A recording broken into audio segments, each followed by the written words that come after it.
Well, good evening, everyone, and thanks for joining us tonight. My name is Justin Bell, and I'm the Vice President of Health Strategies for the American Heart Association, and I work out of the Twin Cities office right here in Minnesota. Before we get started tonight, I want to hit a couple of quick housekeeping points. Everyone should already be on mute, but if you're not, take just a moment to make sure that you're muted. You mute yourself so we can hear the presenters and panelists clearly. We also want to make sure that everyone turns off their video features so that we can focus on the panelists tonight. You can find that button to turn off your video sharing along the bottom left corner of your screen. And an extra reminder that this is being recorded tonight, and we'll share a link of this recording via email later with additional resources and follow-up materials from tonight's presentations. Feel free to post any questions you have in the chat box, and we'll want to wait to address them until we get to the end of the portion of all the presentations, when we'll bring the panelists together and talk about any questions that we have. And we ask that everyone be respectful with their comments and questions tonight. And please know that we do reserve the right to remove anyone from this meeting who's not being respectful, although we certainly don't think that's going to happen. All right, well, now I'm very excited to be moderating the American Heart Association's Heart Month Wellness Hour with 3 local experts that'll discuss heart healthy habits, including blood pressure control, healthy eating, physical activity, and quality sleep. Once we finish tonight, an email link will be sent out to everyone with resources that'll follow up to the webinar, that'll have extra information and extra links that you can use for further resources after our presentation tonight. So let me get started by introducing our panelists. Dr. Peter Ekman is a cardiologist with the Minneapolis Heart Institute at Abbott Northwestern Hospital. Dr. Ekman has published dozens of scientific papers and is a section editor for the American Society of Artificial Internal Organs Journal. He's currently serving as the Twin Cities board president for the American Heart Association. Dr. LaPrincess Brewer is a cardiologist and assistant professor of medicine at the Mayo Clinic College of Medicine within the Department of Cardiovascular Medicine. Her research focuses on addressing cardiovascular health disparities through innovative community-based behavioral interventions for cardiovascular disease risk factor modification in underserved communities and special populations. And finally, Dr. John Park is an associate professor of medicine in the Department of Pulmonary and Critical Care Medicine at the Mayo Clinic. He is a nationally and internationally known expert speaker whose research has focused on obstructive sleep apnea, delirium, and quality and safety improvements. So to get us started tonight, Dr. Ekman will discuss what blood pressure is and what you could do to prevent or control high blood pressure and why that's important to your health. Welcome, Dr. Ekman. Thank you. Can everyone hear me okay? You certainly can. All right, wonderful. I appreciate the invitation tonight. Next slide, please. And before I go on, just in terms of disclosures, I don't have any disclosures that are pertinent to my presentation this evening. Blood pressure is a critical factor in heart health and heart and vascular health. First, in terms of definition, when we talk about blood pressure, it's usually described as a systolic or top number and a diastolic blood pressure or bottom number. High blood pressure is defined as a systolic pressure over 130 or a diastolic greater than 80, or if you are on antihypertensive medications. This is an incredibly common problem. Over 120 million Americans have this, over half of males and 43% of women. And it increases pretty dramatically with age, from anywhere from 12 to 30% in the 20 to 34 age group to almost 85% of patients who are 75 years of age and older. A lot of these statistics today are from the American Heart Association's 2021 update on heart and stroke statistics, which were actually published online, but will be published in print in the next week or so. High blood pressure is a problem that many adults are unaware they have this problem. And it's also incredibly common in Black Americans. The lifetime risk, as I said, is very high. And so this is a problem that touches most people at some point in your life. Next slide, please. The American Heart Association has examples of categories and severity. A normal blood pressure would be a systolic less than 120 and a diastolic less than 80. Even above that is considered elevated, although typically is characterized as hypertensive if your systolic is greater than 130 or diastolic greater than 80. Stage 2 and stage 3 are when these pressures are much higher. And if you have a systolic greater than 180 or a diastolic greater than 120, this is something that could be evidence of a hypertensive crisis and should be addressed as soon as possible. Next slide, please. Fortunately, there's a number of ways for people to monitor at home. This was just a quick Google search of home monitoring options for blood pressure cuffs. There's no one particular one that I would recommend. They all have various features. Some are designed to take wrist pressures. Some take brachial pressures, which is the upper part of your arm. There's different features in terms of wireless connectivity. And there are cuffs that serve a range of budgets, ranging from, as this quick example here, anywhere from $25 up to almost $400. So there's a number of options for people to take this and measure their blood pressure at home. Next slide, please. Why do we care about high blood pressure? This is a major risk factor for a number of critical medical problems that I think all of us would like to avoid. People with high blood pressure have triple the risk of stroke. It can increase the risk of vision loss. High blood pressure can cause damage to the small capillaries and blood vessels in your eyes. It's been long associated with heart attacks and doubles your risk of heart failure. It has also been proven to be a major factor in kidney disease and progression to kidney failure, and has been implicated in sexual dysfunction. Studies suggest that for every 10 millimeter of mercury increase in your blood pressure, your risk of dying increases by 15%. And if we were able to, excuse me, eliminate high blood pressure, it's expected that this would reduce the number of cases of cardiovascular mortality by about 1 in 3. So this is a huge attributable risk for many of these major problems, including those that can be life-threatening. Next slide, please. What does high blood pressure do to your heart? This is an example. On the left is a heart that has been exposed to high blood pressure. And this is kind of looking down the barrel of the heart as if you were a blood cell about to leave the heart. There's kind of that circle, almost looks like a donut there. That's the left ventricle. That's what pumps blood to the body.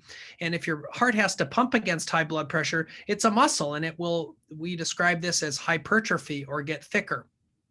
In contrast, you can see the heart on the right, it's still somewhat thick because this is a heart that does have to pump blood to the whole body, but it's not quite as thick. And as you can imagine, I always like to give people the example of, weightlifters may have real thick, well-developed muscles, but you don't typically see them out doing gymnastics, and they often are not very flexible. And so this type of hypertensive heart disease, that heart might squeeze very well, but it doesn't necessarily relax well. And the relaxation or diastole is an essential part of the cardiac cycle. You can also, I think, appreciate on these slides that the right ventricle is much thinner, and that's because it pumps against much lower blood pressure that's present in the lungs. Next slide, please. What are some of the risk factors for high blood pressure? Just to call out a few, a Norwegian study showed a significant risk of up to 30% within 10 years of women that had complications of pregnancy, such as preeclampsia or gestational diabetes. There are also a number of social determinants, such as lower socioeconomic status measured by income, occupation, and folks with a lower level of education are almost twice as likely to have high blood pressure. And this is also an example of sort of the structural remnants of housing policies and, quite frankly, racism over the years, that census tracts that are more segregated have been shown to have populations with an increased rate of high blood pressure over a 25-year period. And neighborhoods that are rated more safely also have a lower systolic blood pressure. Next slide, please. In terms of treatment, some of the things that we recommend are sodium restriction, also known as SALT. Each 1,000 milligrams of additional intake has been associated with about a 5 millimeter mercury higher systolic and 2 millimeter higher diastolic blood pressure. We also know that vigorous physical activity is an important risk factor, and intermediate activity on a regular basis can cut your risk of developing this by almost a quarter. We know that patients with moderate or severe sleep apnea also have a significantly increased risk of hypertension. Obesity increases your risk of hypertension, and weight loss can be helpful. Even at the level of losing 5 to 10 pounds can help reduce blood pressure. Fortunately, there are a number of medications that are available to help treat this problem, many of which can be very affordable. I should also note that high blood pressure often does tend to run in the family, and unfortunately, you can't choose your parents, so there's not much we can do about the genetic components of it. Next slide, please. This is just an example of some of the medication options from one of my partners who had presented on this recently, and came up with a reasonably comprehensive list of all the medications that could be used for treating high blood pressure. Don't worry, there won't be a test on this, but I give this as an example just to show. In yellow are the different classes of medications which work by different mechanisms or on different receptors in your body. And within each class or category, there are a number of different options. This is important to point out because treating high blood pressure can be a challenge. It is typically an asymptomatic problem until the late stages. And so sometimes as a doctor, it's hard to convince people to take pills that may have side effects that make them feel worse to reduce the risk of long-term problems. In most cases, if you're having side effects or problems from your blood pressure medication, there may be, and almost certainly is based on this description here, other medications or other classes that might be a better fit for you and your body. We should also mention a technology that's being tested. There was a study done back in the 1950s where a surgical nerve treatment of nerves that went to the kidney and some of the structures around the kidney were damaged or destroyed, and discovered that that led to dramatic decreases in blood pressure. There are currently a number of trials and studies looking at whether we might be able to use catheters to damage or alter how these nerves function, because the nerves that affect the kidneys and are in that region of your body appear to have a substantial impact on how your blood pressure develops. So that's something that may be a future option. It's certainly not standard of care, but is being tested in a number of clinical trials. So a lot of options for treatment of blood pressure. I would be remiss if I didn't also mention, as I alluded to, exercise and weight loss can be helpful. And treatment of sleep apnea, for example, can lead to dramatic reductions in blood pressure. And I have a family member that was on 5 different medications for high blood pressure, was discovered to have sleep apnea, began treatment, and was able to come off all medications. Next slide, please. There's a number of myths that I want to just mention. People often will say, well, it runs in my family, there's nothing I can do to prevent it. Well, like I said, you can't prevent your parents, but if it runs in your family, being diligent about checking and monitoring for this, and some of the things that we talked about, such as reducing sodium intake and exercise and maintaining a healthy weight, certainly can reduce your risk, or if nothing else, delay the onset of when this happens. Another thing that I often hear is, well, I don't add salt. I don't have a salt shaker.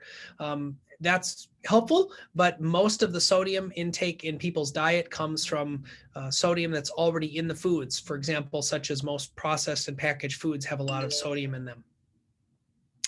The other thing, if people feel fine, they assume that their blood pressure they must be fine. And as I said, it is often asymptomatic. Another thing that we often hear is that wine is good for the heart, so I should drink as much as I want, and that's certainly not true. We don't think that there's a dramatic danger to low levels of intake, but it does not fall into the if some is good, more is better category, and moderate alcohol intake at most is what's generally recommended, but it's not clear that increasing your red wine intake is going to decrease your blood pressure, and I certainly wouldn't recommend it. Another thing we often hear is, well, once someone's on medication, their blood pressure gets lower, well, then you can stop your medication. To me, this, I think, reminds me of a famous quote from a former Supreme Court Justice Ruth Bader Ginsburg. It's kind of like saying, if you have an umbrella, you're not getting wet, even if it's raining. Can I put away my umbrella? I think it's somewhat akin to that if your blood pressure is good, it's because you're on medication in many cases. Next slide, please. Just a couple of links here. One is from the American Heart Association website that has some more information on blood pressure and some of the factors we talked about here today. And then I also wanted to give the reference for the detailed technical update, which is where I got a number of these up to the moment statistics. Like I said, it's even a glimpse from the future because this will be published later this month, although it is available online. So I appreciate the invitation to present and speak with you today about high blood pressure. Thanks so much, Dr. Ekman, for all that great information. And you'll stick around and answer some questions at the end, I'm sure. So thank you again. Next, we'd like to invite Dr. LaPrincess Brewer to discuss the connections between heart health and additional factors such as healthy eating and physical activity. So thanks for being here tonight, Dr. Brewer. Awesome. Thank you so much for this opportunity to speak on this topic that is really near and dear to my heart as a cardiologist and scientist. And in the spirit of American Heart Month, I really would like to encourage us all by providing steps on living better with the Life Simple 7. Next slide, please. Let's take a journey together towards heart health. Wouldn't it be amazing if you had a guide that would help to prevent heart disease and stroke and also help you feel better and stronger and healthier starting right now? What if you had a roadmap that would improve your quality of life and give you the energy and time to invest in your life goals? The good news is that we do have a guide. Next slide. The American Heart Association has now shifted its focus, if you will, to a health impact goal to improve the heart health of all Americans by 20% while reducing deaths from heart disease and stroke by 20%. That's a huge goal. So how can the AHA possibly achieve this goal? So the answer is by helping people identify and adopt healthier lifestyle choices. So for the first time, the AHA has defined what we call ideal or the best heart health. And they've identified 7 health factors and lifestyle behaviors that support heart health. And we call these the wonderful Life Simple 7. So improvements in these 7 simple action steps can greatly impact your quality of life and lifespan. So throughout the rest of my talk, we will continue on our journey together on each of these 7 steps. So one of my favorite quotes from Reverend Dr. Martin Luther King is that faith is taking the first step even when you can't see the whole staircase. So this is great motivation for us all to take the first step towards living a long, productive, and healthy life. Next slide, please. So as I've said, we've simplified for you healthy living down to 7 health factors and lifestyle behaviors to measure and track. And these are the 7 most important things you can do to live a healthy life free from heart disease and stroke. So the AHA developed an online assessment tool called My Life Check, which is pictured here, that outlines the 7 goals for ideal heart health. And it shows you where you are on the path and where you need to improve and offers simple action steps you can take to reach your goals. And we'll make sure to share this link with you. So I encourage everyone joining us to visit the AHA website, use the My Life Check tool, check your heart score to help you understand what simple steps you may need to take to improve your heart health and quality of life. So that's your homework. So what are the 7 simple steps, you may ask? So without further delay, let's look at each one more closely. So we had a wonderful talk about hypertension. So this is definitely one of the Life Simple 7. So managing your blood pressure. So hypertension or high blood pressure is the single most significant risk factor for heart disease. And it's sometimes called the silent killer because it has no symptoms. And 1 in 3 adults has high blood pressure, yet only about 20% even know that they have it. So I also want to note that African Americans have the highest high blood pressure rates in the world. So I'll repeat that. African Americans have the highest high blood pressure rates in the world.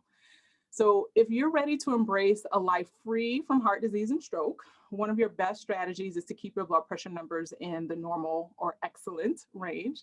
So how? We really need to know your numbers and never judge your blood pressure, again, by how you feel or your best guess. High blood pressure has no symptoms until obvious symptoms until there's serious damage well underway. So I also recommend getting a blood pressure monitor. And no one can afford to ignore blood pressure. So learn healthy habits for eating well and also stay active to manage your blood pressure. So next slide. So as a segue, so let's get active. So the evidence is clear that people who exercise have better health than those who do not. So fewer than two, I'll say that again, 2 out of every 10 Americans get the recommended 150 minutes or more of moderate physical activity each week. So you're not alone. So now if you score less than excellent in physical activity, I've got good news for you. If you can put one foot in front of the other, you can improve your score, guaranteed. It's very simple. Let's just all get moving.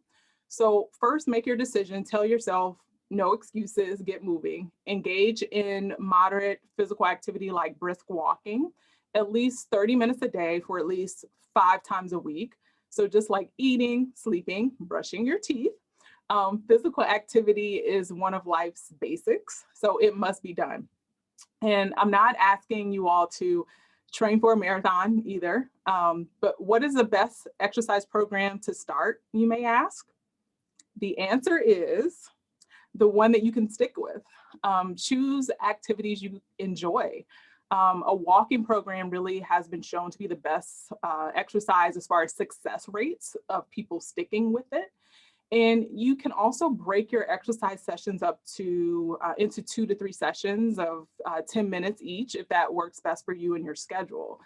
But the point is, getting regular physical activity can improve your overall heart health, and it makes you feel good about yourself. So next slide, please. So let's talk about controlling cholesterol. So let's be clear about what cholesterol is and why it's important to reach your health goals. So everyone has cholesterol. It's the waxy substance in your bloodstream and cells. And some cholesterol is important for good health, but too much cholesterol in the blood puts you at major risk for heart disease and stroke. So when too much LDL, or bad or lousy, I like to have my patients remember it that way, cholesterol, circulates in the blood, it can slowly build up inside the walls of your arteries that feed your heart and your brain. And these cholesterol particles can then lodge into your artery walls and just get stuck there. And then cholesterol combines with other substances in your blood to form a plaque.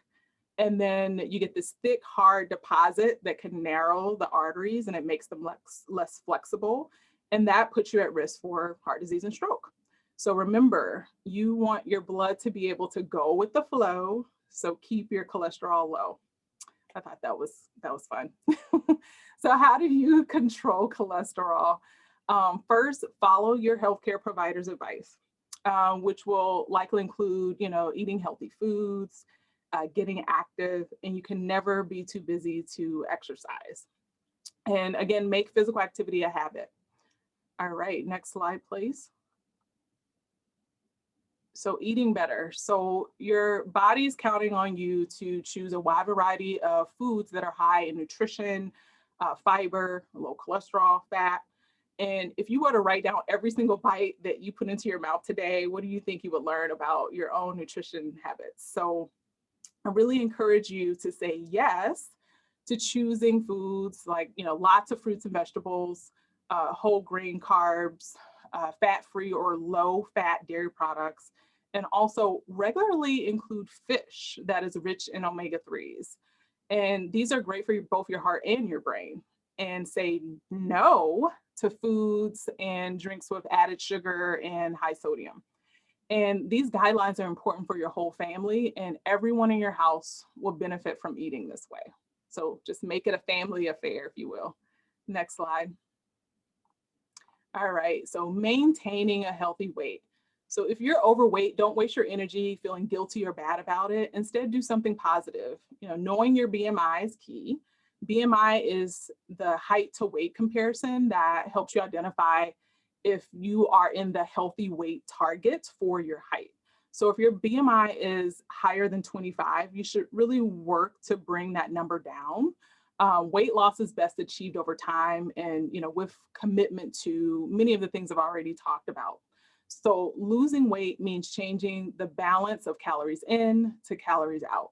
So if we eat more calories than we need, we gain weight. If we eat fewer calories than we use, we actually lose weight. So how do you reduce the number of calories you take in? You need to plan your eating choices and stick with your plan. And when you get tired and hungry, you're more likely to stop for fast food. We've all been there, or snack on junk food. Plan healthy meals and snacks to help break that habit. And also be sure to read food labels and avoid foods that are high in sugar, saturated fat, trans fat, calories, sodium. And remember, there are two sides to the weight loss equation, right? So you need to increase the calories you burn. And then I'm going to say it again, regular physical activity, even 30 minutes a day is essential. So besides helping you lose weight, physical activity can also help you to maintain a healthy weight. All right, next slide, please.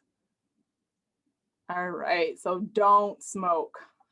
Even if you smoke for years, your body can start to repair the process as soon as you stop harming it with more smoke. So if you're ready to start your plan to quit, it's a good idea to talk to your healthcare provider. Medication combined with behavioral therapies also increases your chance of success.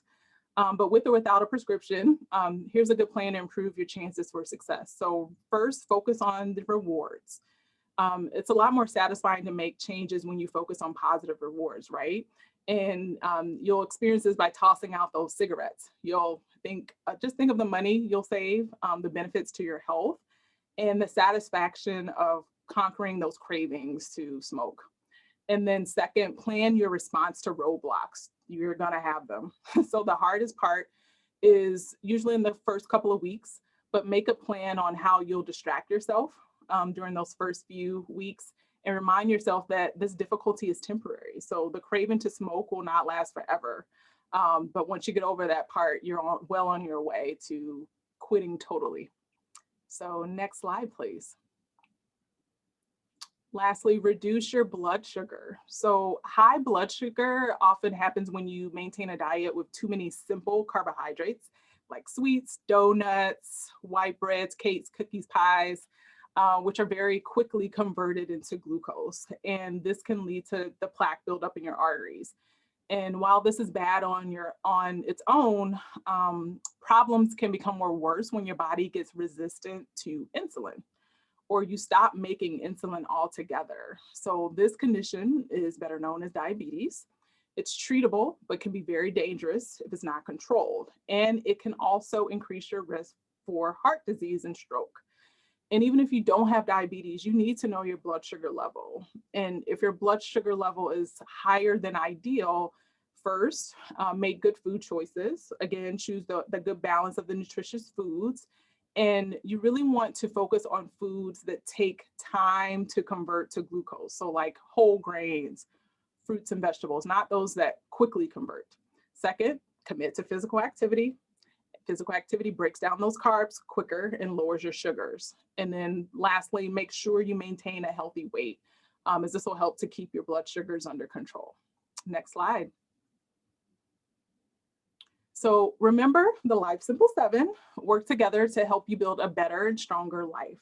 So by investing and improving in one area, like your activity levels, you're likely to improve on your other Life Simple 7, so your weight and your blood pressure too. So however, without a plan, you'll be at increased risk of heart disease and stroke and other illnesses and disabilities. And you may see an increased need for things that we don't want to have, surgeries and other medical treatments. And you'll almost certainly face a diminished quality of life. So next slide, please. But to end on a positive note, with the Life Simple 7, you can know you're taking care of yourself to reach your best health potential for yourself and for those you love. So together, we're building a healthier future, one heart at a time. So let's plan for many years of living well. And I hope you'll join me in taking the Life Simple 7 to heart health. Next slide. Thank you so much. And please follow me on Twitter. Remember, go red for women this month. Thank you so much. Thank you so much, Dr. Brewer. We're really happy to have you here tonight. And we're hopeful that you'll hang out and answer some questions at the end. All right. And finally, we'd like to invite Dr. Park to discuss the role sleep can play in our mental health and our overall health and well-being. Welcome, Dr. Park. Thank you very much. Let me share my slides. Again, I want to thank the organizers for the opportunity to speak to you about sleeping and the importance of sleep. And to kind of piggyback off what Dr. Brewer's excellent presentation. And since you're joining us tonight, I thought we'd give you a little bonus and talk about the Life Simple 7 Plus. And I put that plus because I think sleep is an important part of your overall health as well as the heart health. So I just threw that in for your benefit. So over the next 15 minutes or so, we'll just talk about what good sleep, what a normal sleep is like and why good sleep is so important. We'll talk about some disorders and habits that'll potentially rob you of your good night's sleep. And then we'll finish off with some, hopefully, recognizing some of those bad habits and what you can do to try to help improve your sleep overall. And I wanted to take a moment first to, again, talk about what a normal sleep is like. And we recognize that through our ages, our sleep, the amount of sleep that we feel we need to be able to fully function is somewhat variable, but it is a wide range. And so you'll notice in the kind of the young adult, and this is a survey done by the National Sleep Foundation over thousands of people. And what they recognize is that there are individuals, young adults and adults, who feel like they can function perfectly well on 4 to 5 hours of sleep. And then yet there are individuals who feel like they need 10 to 12 hours of sleep. You'll notice that our younger adults feel like they need a little, there's a wider range. And as we get a little older, that range seems to get a little bit more narrow. And the reason I emphasize this range and what kind of the normative value would be is that sometimes I find that this is causes a little bit of conflict in the family. One spouse might feel like, oh, you're only sleeping 6 hours, that's bad, you need to spend more time in bed.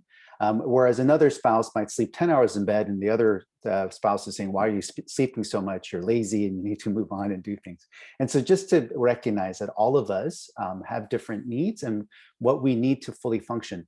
That said, unfortunately, one of the most common reasons that many of us feel sleepy is just because we get less sleep. We're busy with things and whatever else is, and other things I'll talk about in a little bit that'll rob us of our good night's sleep. But recognizing that the reason most of us are sleepy is because most of us don't get enough sleep.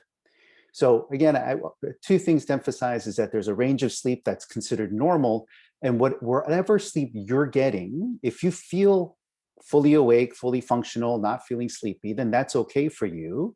But if you're getting whatever sleep you think you need, but you're feeling sleepy, one thing to consider might be that you're shortchanging your sleep. The other clue to that, when you feel like when you're shortchanging sleep, the other clue is maybe on weekends and holidays, you find that you're having to sleep more and catch up on your sleep. That might suggest that during the week or otherwise, you're actually shortchanging sleep. Sleep is actually also cumulative. The sleep debt is cumulative, meaning if you're an hour short of sleep every day, at the end of the week, you're 7 hours short. That's a full night's sleep for some people. So recognize that sleep debt, meaning shortchanging your requirement of sleep, can be cumulative over time.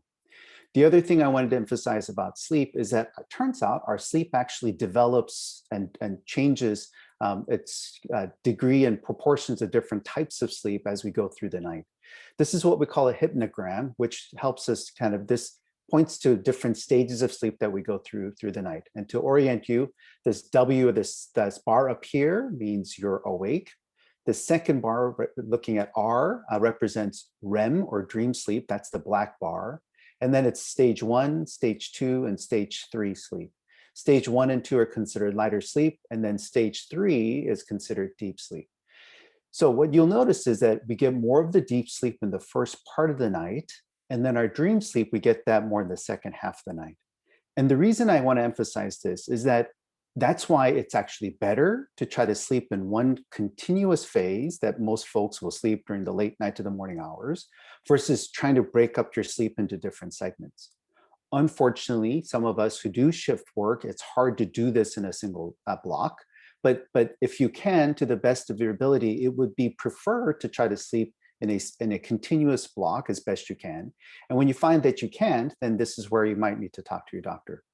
The other thing I want to emphasize is this waking up. You'll notice these times that it hits that W bar throughout the course of the night. That's actually normal. You might find that sometimes in the middle of the night, you roll over, look at the clock, and go back to sleep. As long as you're able to get back to sleep okay, and as long as you're able to get the sufficient hours of sleep, it's okay to wake up once or twice, maybe go to the bathroom. And that's again, I want to emphasize that these brief awakenings, as long as you're able to get back to sleep, is a normal phenomenon. So then what is it about sleep, and what happens if you don't get enough sleep? Multiple studies have done, and again, you've heard a lot about its cardiovascular effects. It turns out, if you think about it, most of us sleep 7 hours a night or so. And it turns out during that time, it's actually an opportunity for our heart and our brain to get some rest. When we look at sleep studies during the course of the night, a normal pattern for many folks is that the heart rate will slow slightly as you go through the night. And we'll talk about what other things in the brain. But we know that if you're not sleeping well, again, you heard Dr. Ekman earlier talk about those individuals have certain sleep disorders called sleep apnea. We know that that's an independent risk factor for some heart issues, some irregular heart problems. So we know that it's poor sleep's impact on heart.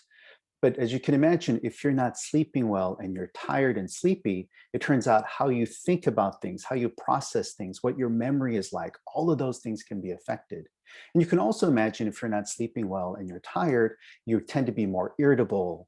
Some people might feel more depressed. Not that not sleeping well means you have depression, although there's some correlation. It's just, you might just feel more down and sleep and more depressed. It's like, oh, other people my age, they seem to be doing fine. Why am I not able to do things or find joy in these? And some of it might just be because you're just not getting a good night's sleep. This is a study from the National Institute of Health and talking about how disrupted sleep leads to heart disease. And this is an animal study, but this is just to show you what a blood vessel looks like when they were sleeping well. And just simply not sleeping well, you start to notice that that blood vessel narrows. And this is what then leads to things like high blood pressure and strokes and heart attacks. And so this is just one of many multitude of studies that have correlated poor sleep with increasing heart disease. This is a fascinating study done by folks at Boston University. And what we're looking at here, this is an MRI, particular brain image of the brain. What I'm going to play here is you'll notice this red and blue, this red and then this blue pulsations. It turns out we've recognized that one of the things that happens from our brain-wise is that there's some processing and some cleansing and illumination of things.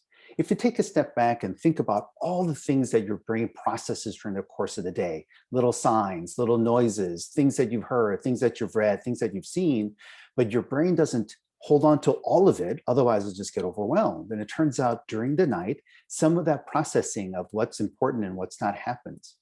But this study then also shows that it turns out this is kind of a image study that says that our brain actually gets this cleansing phenomenon. So brainwashing, if you will, not in the torture sense, but in the cleansing sense. And it turns out that some of these studies, other studies have shown that if you don't sleep well, you actually have these increased potential for these plaque buildups. And some of those have been correlated with things like Alzheimer's and so forth. So you can imagine where while you're sleeping, getting this cleansing process is so important for our brain health as well as our heart health, as we've already discussed. Other things, so it turns out there are some stomach issues, there are some hormonal issues. We know that many of our hormones fluctuate based on our circadian rhythm, so night and day cycles. There are other things that are kidney functions based on how well we sleep, and immune function. So especially relevant this time of the year. For example, a study looked at our response to flu vaccine. So they've taken a group of folks, one group of folks that said, okay, you sleep normally 7-8 hours. Another group of folks who said, okay, you only sleep 4 hours. They gave them all of the same vaccine, and then they tested the body's response to that vaccine. And it turns out those who slept well, they had much more robust response to that immunization than those who were sleep deprived. So we know that our immune system is important, and getting good night's sleep is important for our immune system. So and now that we've talked about why good night is so important, let's think about what things can rob us of a good night's sleep. In this day and age where we're so connected with our electronic devices, television programs, and especially now where many folks are working from home and really not able to get out much, we find that these electronics can definitely rob us of our sleep. For some people, it's just that light, that bright light that we're exposed to can affect it, but just our brain processing, thinking, and these things just doesn't allow us to just rest and be able to get a good night's sleep. Many of the habits, caffeine, alcohol, and cigarette, again, emphasize the importance of quitting smoking. But some of these other things that we might do out of habit, or we might just picked up more now that we're less active and at home more, that these type of things we know can rob us of our sleep. Some people, turns out, they say, yep, I can drink a pot of coffee and I can go to sleep. And studies have shown clearly that is possible for some patients.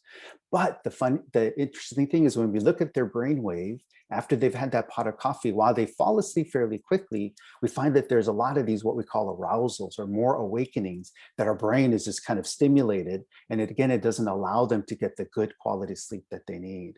Alcohol is another example. Some folks say, oh, I drink a little sip of whatever at night and it just helps me relax and I can get to sleep.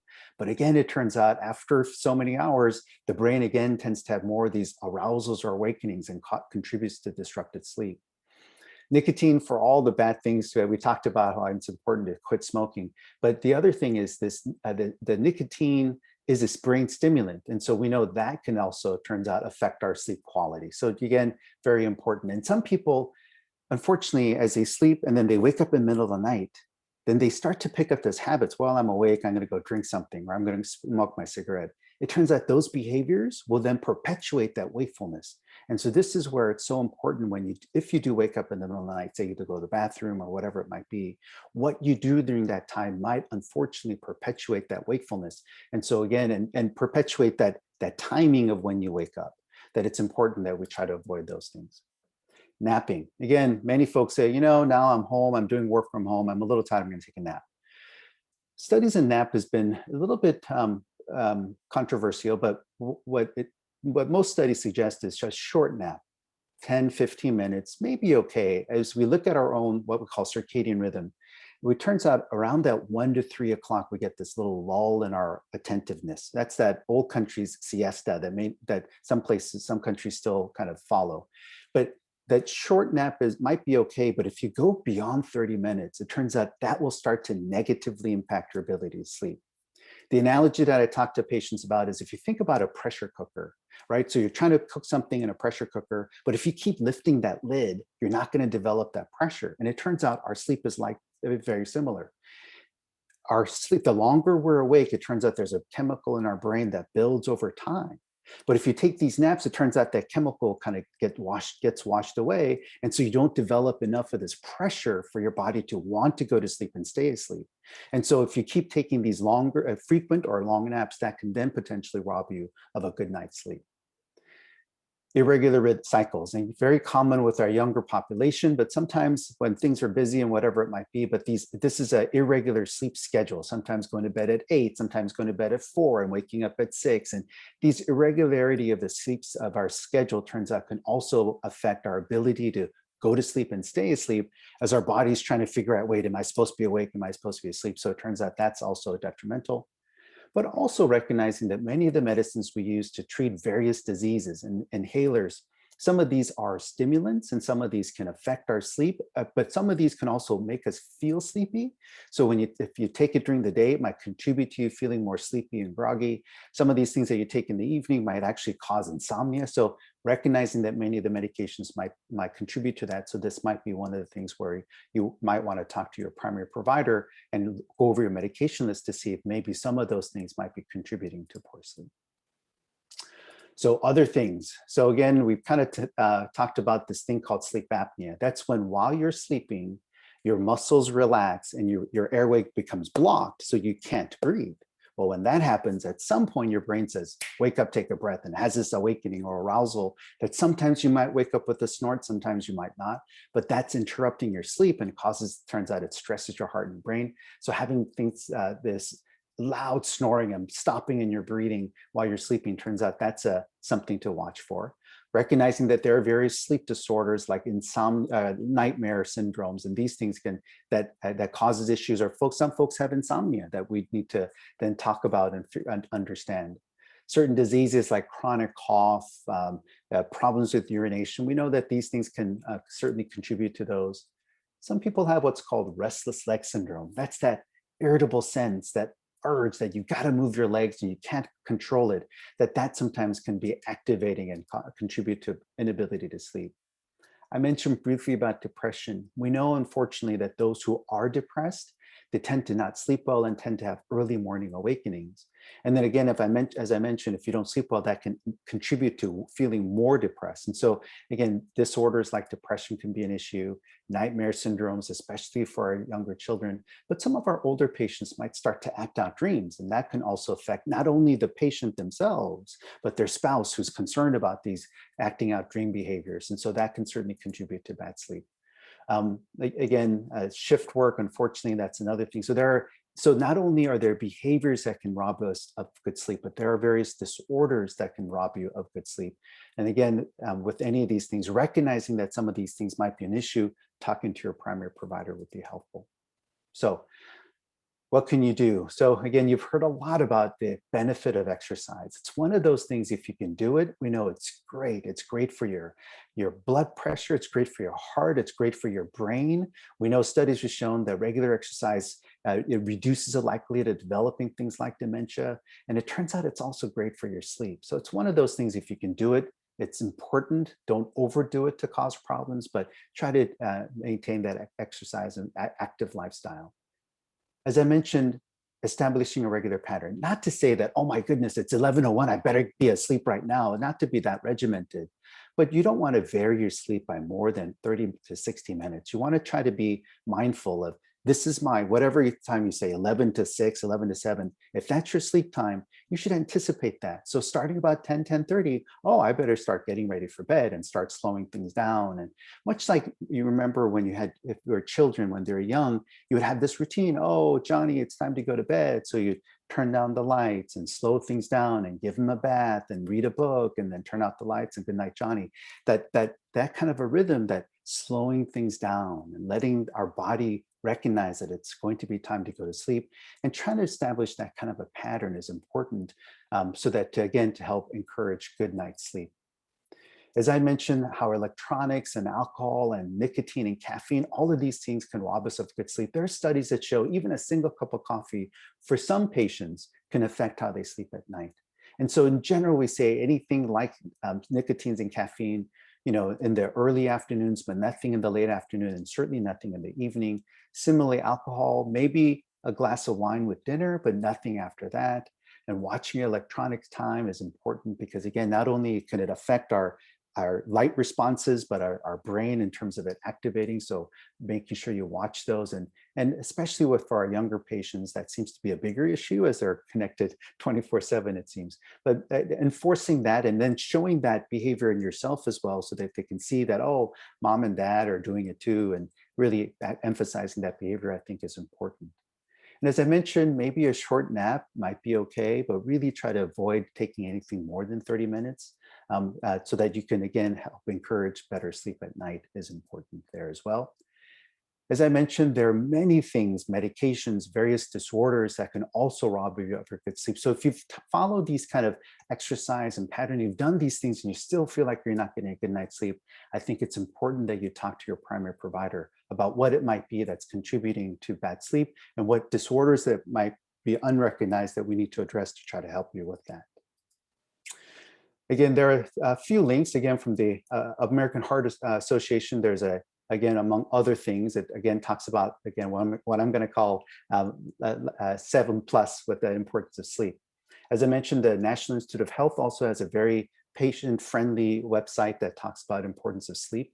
And then the American Academy of Sleep Medicine is one of our top sleep associations that, again, has sleepeducation.org that's very patient-centered to kind of help patients be more aware of sleep disorders and what can be done about those. And again, I think these links will be shared with you after this meeting. So I thank you for your attention, and I think I'm happy to answer any questions that you might have. All right. Well, thanks so much, Dr. Park. And we do have questions for the whole panel here. So hopefully you guys will help us answer some of them. I'm going to start with you right away, Dr. Park. Is it possible to catch up on sleep debt? I mean, if we're just going night after night with bad sleep, can we catch up? Yes, so you can. And that's where I think many folks tend to do that on weekends or when they're not working. I think that's something that some patients might do. Then this is where we want to recognize that that catching up, again, it's like many things, you don't want to overdo it, because over time, it turns out trying to force yourself to spend more time in bed can actually negatively impact your sleep as well. So it's trying to find that balance. And so this is where one of the, so you try to, if you feel like you're not getting enough sleep, try to increase your sleep by at least half an hour or, hour if you can.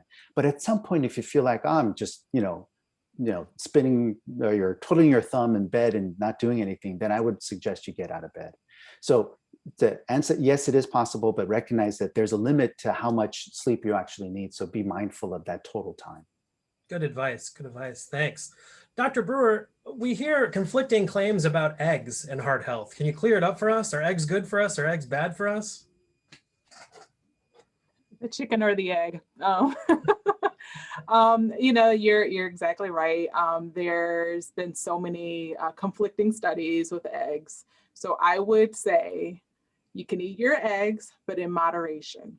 And I also recommend for my patients, instead of eating a whole egg, eat egg whites instead to help with your cholesterol. So in moderation, don't eat 3 and 4 eggs a day. Maybe just say, on the weekend, when I'm able to stay home and cook breakfast for my family, we'll have 1 egg each. And we'll tend to go to egg whites. Good advice. Everything in moderation, right? Dr. Ekman, some data suggests that proactively taking a baby aspirin can help prevent chronic heart conditions or acute heart conditions or strokes. Is that a good idea? That's a great question. Baby aspirin is a good tool for many people, but not all. And there are a number of factors that can help determine whether or not that would be recommended for you. It depends on your age, your other medical history. So this is not something that I can give as general advice that everyone should be on it, because it may not be right for you. So this unfortunately falls into the ask your doctor if aspirin a day is right for you category. All right, good answer. Good answer. Dr. Park, can you say anything about melatonin? It's a natural supplement, and I know lots of people use it. Is it safe? Is it a good idea? Yeah, it's again a great question. So melatonin is a natural substance, a supplement. And so a couple words of caution, because it's not FDA regulated, I generally recommend, if you're going to use melatonin, I generally recommend sticking with a reputable company, perhaps made in the US based on some quality control. Melatonin, I think most folks who do take it probably, so they'll use it for try to help them sleep better. And most studies suggest that melatonin is fairly benign in terms of side effects. And there are various sleep disorders that we actually recommend melatonin. But for general sleep, again, if you feel like melatonin helps you, that's fine. Where we tend to rely on melatonin is those individuals, if you're traveling different time zones and need to kind of reset your biological clock, that sometimes we'll use it for those. But if you find that you're having to depend on something to help with your sleep, it might be maybe, again, like Dr. Ekman said, might be visit your primary provider and talk about why you feel like you need to take something on a regular basis to help you with your sleep. But again, generally it seems to be safe, but just be mindful of the company that seems to provide that product. Great, thanks so much. Dr. Brewer, we talk about Life Simple 7 as being a holistic approach to a lot of different ways to approach healthier life. But our attendees want to know, if they had to start with one, if there was one risk factor that they had to start with, what do you think is the most important? I think everyone probably knows my answer because I emphasized it a lot during the talk. I would say activity. Activity makes you feel better. It also helps with your sleep. Your sleep then improves your mood, and you're more likely to focus on the other Life Simple 7. So you want to eat healthier, You want to stop smoking because you're feeling better. So I would say, let's really focus on the activity if there were one that you really needed to. But I do want to emphasize that smoking, though, is the one thing that you can do to really reduce your risk for heart disease and stroke. So I would, first of all, start with activity for everyone. But if you smoke, let's go ahead and quit. Great. Thanks so much. Let's do one more question. Dr. Ekman, when folks are getting to monitor their blood pressure more, is there an age at which we should start monitoring ourselves more frequently?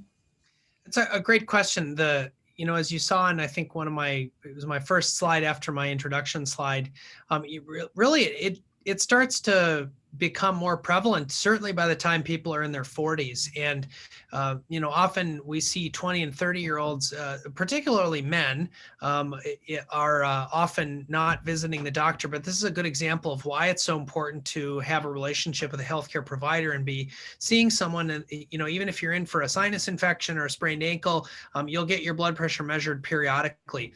I think by the time people are certainly in their 40s or 50s, it's worth it to be monitoring it more frequently than when you're being seen for other health care. Again, this is an asymptomatic thing that finding it early is important because the lifetime exposure to high blood pressure is a big part of what confers much of the risk.